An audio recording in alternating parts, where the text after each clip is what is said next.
आज के वीडियो में संघ टीनोफोरा के बारे में संपूर्ण जानकारी प्राप्त करेंगे। पिछले वीडियो में मैंने संघ सिलिंट्रेटा अथवा निडेरिया के बारे में संपूर्ण जानकारी चित्र सहित आपको समझाई थी। तो आज के वीडियो में टीनोफोरा के बारे में जानेंगे। तो सबसे पहले टीनोफोरा का अर्थ समझ लेते हैं।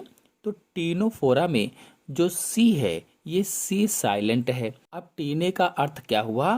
कंघे जैसी अथवा कॉम्ब लाइक पट्टियाँ। तो ये जो पट्टियाँ हैं ये चार इस तरफ से हैं और चार इसी के ठीक पीछे होती हैं। मतलब कुल 8 पट्टियाँ इसमें होती हैं, 4 आगे की तरफ और 4 पीछे की तरफ होती हैं। और दो ये जो देख रहे हैं आप बड़े बड़े से 2 टेंटिकल्स होते हैं और एक माउथ ये वाला है। 2 टेंटिकल्स हैं और 4 आगे की तरफ पट्टियां, 4 पीछे की तरफ पट्टियां आपको बताई हैं। आपको यहीं पर बता दें कि सबसे पहले ये संघ सिलिंट्रेटा में ही रखे गए थे, लेकिन इनके कुछ लक्षण अलग हुए, इसलिए इनको क्या किया गया, एक अलग संघ बनाया गया, संघ टीनोफोरा। इस संघ के अधिकांश जंतु समुद्र में पाए जाते हैं और टीनोफोरा जंतुओं की संरचना अखरोट जैसी होती है, इसीलिए इन्हें समुद्री अखरोट भी कहा जाता है। यानी इस संघ के जितने भी लगभग में जंतु हैं वो सभी जंतु समुद्र में पाए जाते हैं और इस संघ की जो जंतुओं की संरचना है वो अखरोट जैसी होती है। तो एक तो समुद्र में पाए जाते हैं, दूसरे इनकी संरचना अखरोट जैसी होती है, इसीलिए इन्हें समुद्री अखरोट भी कहा जाता है। समुद्री अखरोट अथवा सी वॉलनट भी बोला जाता है, सी वॉलनट।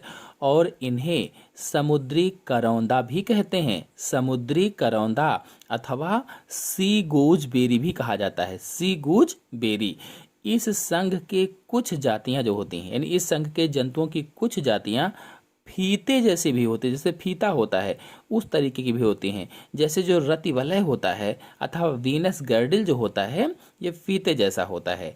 और इसके सभी जंतु स्वतंत्र जीवी होते हैं, स्वतंत्र रूप से जीते हैं, कोई समूहों में नहीं होते हैं, अलग अलग स्वतंत्र रूप से जीते हैं, स्वतंत्र रूप से तैरते रहते हैं।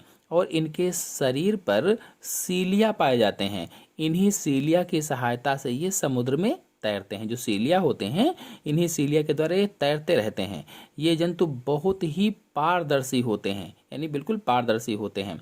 और इस संघ के लार्वा को अगर देखा जाए तो इस संघ का लार्वा जो होता है सीडीपीड कहलाता है। लार्वा के क्या कहते हैं? सीडीपीड कहा जाता है।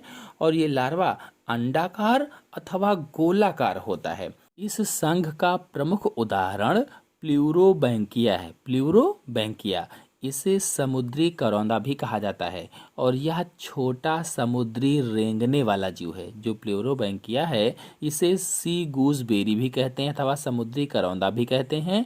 यह छोटा समुद्री रेंगने वाला जीव है और शरीर का मुख्य भाग जो होता है मांसल होता है, यानी मांस होता है उसमें, जो अर्धवृत्ताकार पालियां बनाता है, आधे आधे वृत्त जैसी पालियों को बनाता है, निर्माण करता है। इन पालियों के मिलन बिंदु को, जो पालियां होती हैं इनका जो मिलन बिंदु होता है, एक खांच उपस्थित होती है और उसी खांच से स्पर्शक अथवा टेंटिकल्स जुड़े रहते हैं। इनमें केवल लैंगिक जनन पाया जाता है, यानी इनमें कौन सा जनन होगा? तो सेक्सुअल रिप्रोडक्शन केवल होता है, एसेक्सुअल रिप्रोडक्शन नहीं पाया जाता है। और आपको बता दें इस संघ के जीवों को गॉडेस ऑफ लव भी कहा जाता है, गॉडेस ऑफ लव।